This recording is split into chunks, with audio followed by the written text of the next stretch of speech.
Guys সত্যি বলতেছি অনেক অনেক মনে লাগতেছে। সময় ফার্স্ট অফ অল একটু কষ্ট হয়েছে যেহেতু আমরা রেগুলার পায়ে উঠি না।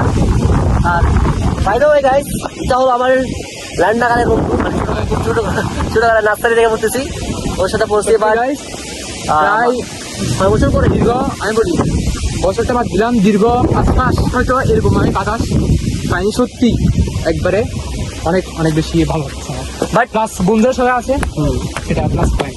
আর সবচেয়ে ইম্পর্টেন্ট কথা হচ্ছে প্রথমে একটু কষ্ট হয়েছে, দেন ভালো লাগতেছে। শুরুর দিকে ওদিকে আমার মাথা এখন এখানে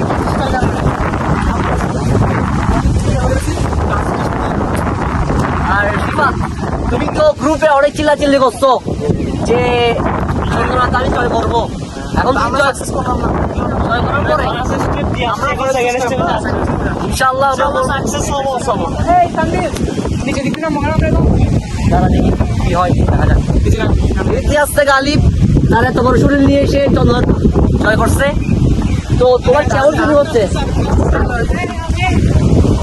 And also the only কথা বড় পাহাড়টা চলতেছে, বাট তুমি যে গতকালকে রাত্রে যা কত গাল বন্ধ কর, খবরের খাবো তো গতকালকে বন্ধুরা আশা করি আমাদের কথা যদি বিশ্বাস না হয়, বাতাসের নয়েজের কারণে হয়তো আপনারা বুঝতে পারছেন যে বাতাসটা কিরকম।